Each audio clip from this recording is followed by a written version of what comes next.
Hello students, today we start exercise 1.2 9th class mathematics NCERT book। Previous video में हमने exercise का जो basic था नंबर सिस्टम उसके बारे में डिस्कस किया और 1.1 एक्सरसाइज सोल्व की। अब इस वीडियो में हम 1.2 एक्सरसाइज सोल्व करेंगे। लॉजिक ऑलमोस्ट वही चलेगा, ध्यान से आप देखिए। Question number first, state whether the following statement are true और फॉल्स। फर्स्ट वीडियो में हमने किए थे ऐसे क्वेश्चंस।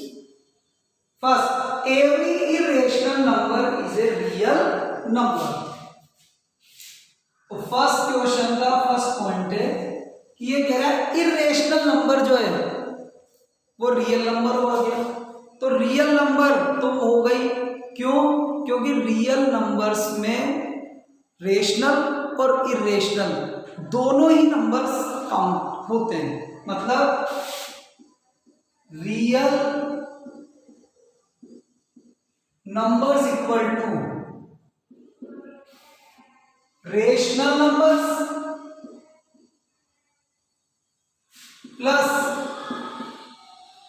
Irrational numbers. जितने भी रेशनल नंबर्स हैं और जितने भी इरेशनल नंबर्स हैं दोनों क्लब कर लो एक साथ, वो सब क्या होंगे? रियल नंबर्स में आते हैं। मतलब ये भी रियल नंबर है और ये भी रियल नंबर है। तो स्टेटमेंट क्या हुआ हमारा? ट्रू,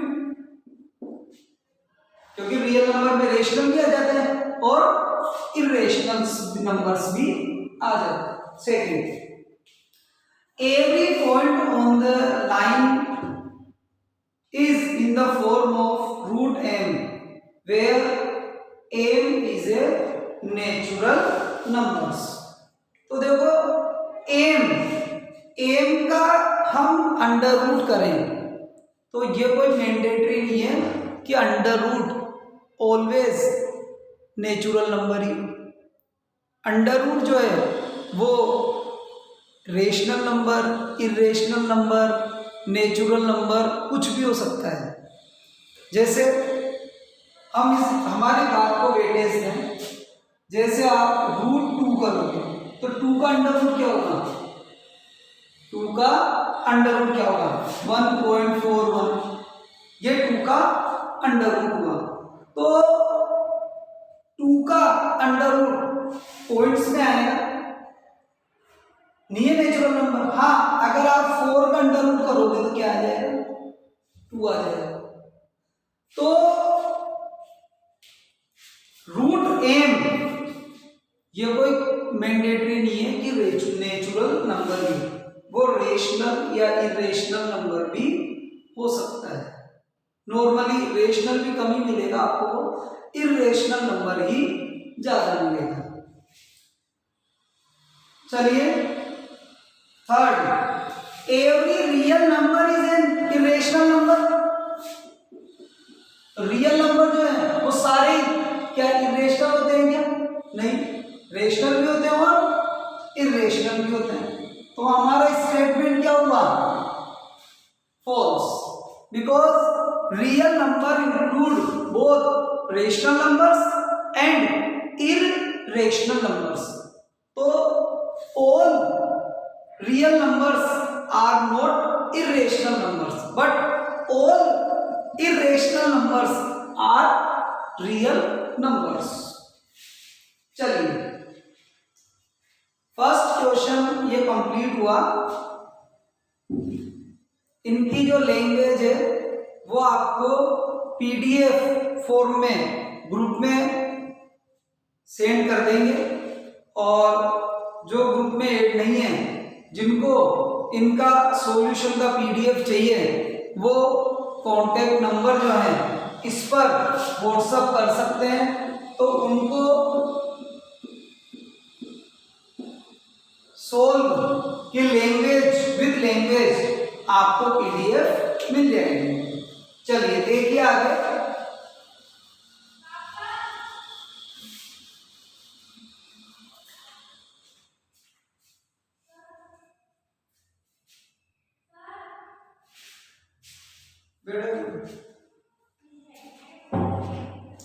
तो आगे नेक्स्ट क्वेश्चन नंबर सेकेंड।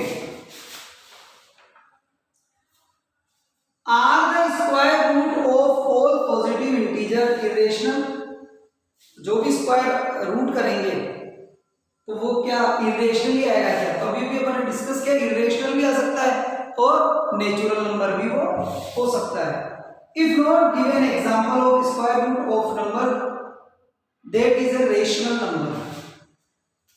तो देखिए क्वेश्चन नंबर सेकेंड, जैसे अभी आप रूट 4, तो इसका क्या आ रहा है 2 आ रहा है।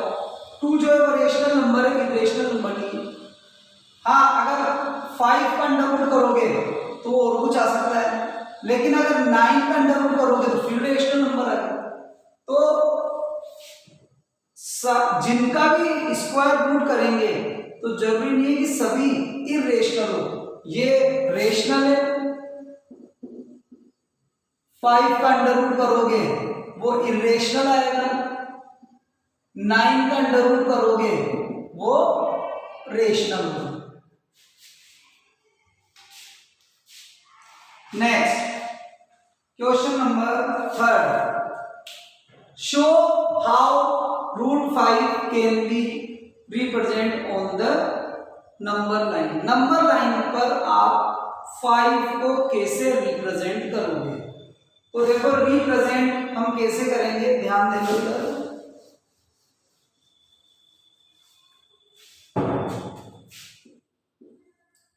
रूट 5, ठीक है, हम ये देखेंगे कि इससे बिलो वाली नियरेस्ट बिलो जो है वो नंबर, इससे नियरेस्ट बिलो जिसका स्क्वायर रूट रेशनल नंबर में आ जाए।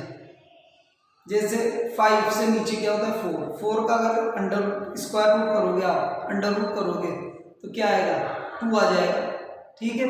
तो हम उस पर पहुंचेंगे, तो इसको इस तरह से लिख देंगे रूट 4, ठीक है, प्लस 1। ये मैंने इस 4 पे इसको शो कर दिया, ठीक है। अब ये मैंने 2 पार्ट करे इसके।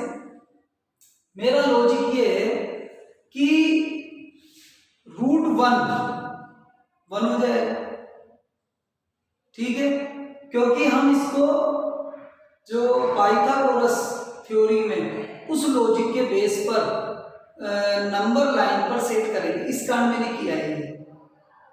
अब आप ये देखो कि इसका अंडर रूट इस वाले पार्ट का 2 आ जाएगा और इस वाले पार्ट का 1 आ जाएगा, ठीक है। ये लॉजिक के लिए कर रहे हैं, प्रैक्टिकली में हम इस तरह से प्लस करके मतलब डिवाइड करके अलग अलग नहीं कर सकते, और हमें लाइन नंबर लाइन पर अरेंज करना है। अब देखो आप नंबर लाइन में कैसे अरेंज करेंगे। जैसे ये पॉइंट है 0, ये 1, ये 2, ये 3, ठीक है। अब या व्यू पढ़ो और इजी रहेगा। जैसे 2 है ना, तो इसको 2 मानो तो सीधे चल रहे हैं 1 0 और इधर ले लो आप 3, वो इजी रहेगा आपको। ये कर लो आप 4, ठीक है। अब देखो 0 से 2 ये जो रेंज है ये तो हो गया ये बेस, 1 इसकी ये ले लो यहां की हाइट। अब आप ये देखो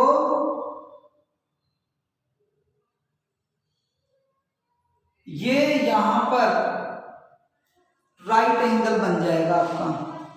अब राइट एंगल जब बन गया तो ये हो गया बेस और ये हो गई हाइट। तो और ये है हाइपो। हाइपो कैसे फाइंड आउट होता है, इन दोनों का स्क्वायर करके सम कर लो और फिर उसका अंडर रूट कर लो। जैसे ये रेंज यहां से यहां तक जो रेंज है ये 2 को डिनोट कर रही है और ये जो रेंज है ये 1 को डिनोट कर रही है। तो 2 का स्क्वायर प्लस 1 का स्क्वायर, ठीक है। तो इन दोनों का सम करेंगे तो 4 का मतलब 4 प्लस 1, हमें इनका अंडर रूट करना है तो ये हो गया √5, ठीक है। अब ये लाइन जो √5 है, अब अगर मैं इसको कंपास से ये लेंथ ले ली मैंने और इसको यहां ले लूं, ये इस जगह पर, यहां ये कंपास लिया अपन ने और यहां ले लिया, तो ये जो पॉइंट हमें मिला, ये पॉइंट हमें मिल गया √5। तो इस पॉइंट को हम बोलेंगे √5।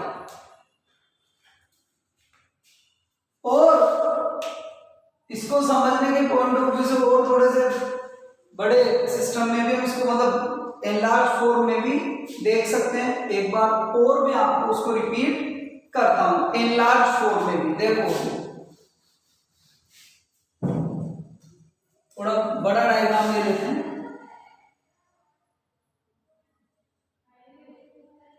0 1 2 और ये 3, ठीक है।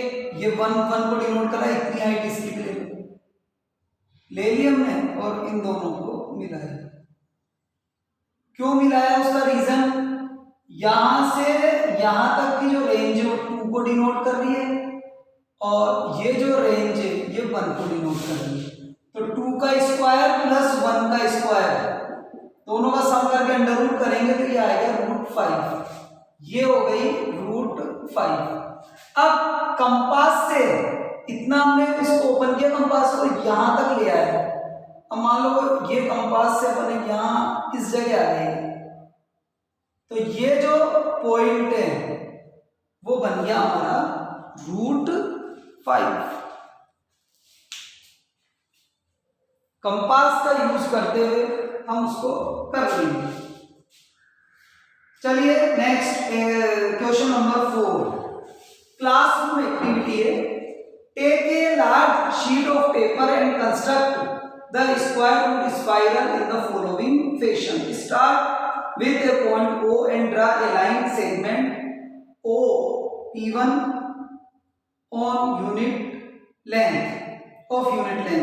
Draw a line segment P1 P2 perpendicular to OP1 of unit length. Draw a line P2 P3 perpendicular to OP2. Then draw a line segment, ये कंटिन्यू करना है और हमारे को डायग्राम बताना है। अब देखो क्या लॉजिक ये बताना चाह रहा है, ध्यान से समझिएगा, इसी लॉजिक पर बेस्ड है चीज। जैसे ये है, ये 1 है और ये भी 1 है, ये भी 1 है, ये भी 1 है, तो ये वाला जो पार्ट है ये राइट एंगल है, तो 1 स्क्वायर प्लस 1 स्क्वायर तो √2, ये हो गया √2, ठीक है। अब इसको बेस मानकर हम यह 90 डिग्री का एंगल बना रहे हैं, बना लिया एंगल 90 डिग्री का। अब यहां 1 जितनी, जैसे ये 1 है ना, यहां इतना ही 1 यहां दिया अपने और यहां इसको मिलाया। अब आप ये देखो, ये तो √2 है और ये 1 है, तो √2 का स्क्वायर प्लस 1 का स्क्वायर और अंडर रूट करो तो ये आ जाएगा, क्योंकि ये राइट एंगल है, तो 2 प्लस 1 ये हो गया √3। फिर इसको बेस मानते हुए आप 90 डिग्री का एंगल बना दो। हाइट इतनी लेनी 1 जितनी, ये 1। अब देखो इसकी लेंथ कैसे आएगी, क्योंकि ये राइट एंगल है, तो √3 का स्क्वायर प्लस 1 का स्क्वायर, तो 3+1 ये हो गया 4, 4 का अंडर रूट क्या होता है 2, ये 2 आ गया। इसे हम और कंटिन्यू आगे लेंगे, फिर वही इस लाइन को बेस मानकर हम 90 डिग्री का एंगल बनाएंगे, फिर वो इसको अपन ने इससे मिलाया, ये 1। अब ये क्या होगा, वही लॉजिक, 2 का स्क्वायर प्लस 1 का स्क्वायर, 4 + 1 √5। यही कंटिन्यू चलता रहेगा और ये जो लाइन है वो धीरे धीरे बढ़ती रहेगी। आप बनाकर देखोगे तो ये आगे बढ़ता ही जाएगा। तो आप प्रैक्टिस करके देखना, आप इसकी समझ में आएगा। तो ये आपका क्वेश्चन नंबर 4 कंप्लीट हुआ और ये एक्सरसाइज 1.2 आपकी कंप्लीट हुई। नेक्स्ट एक्सरसाइज हम नेक्स्ट वीडियो में देखेंगे। Okay, thanks.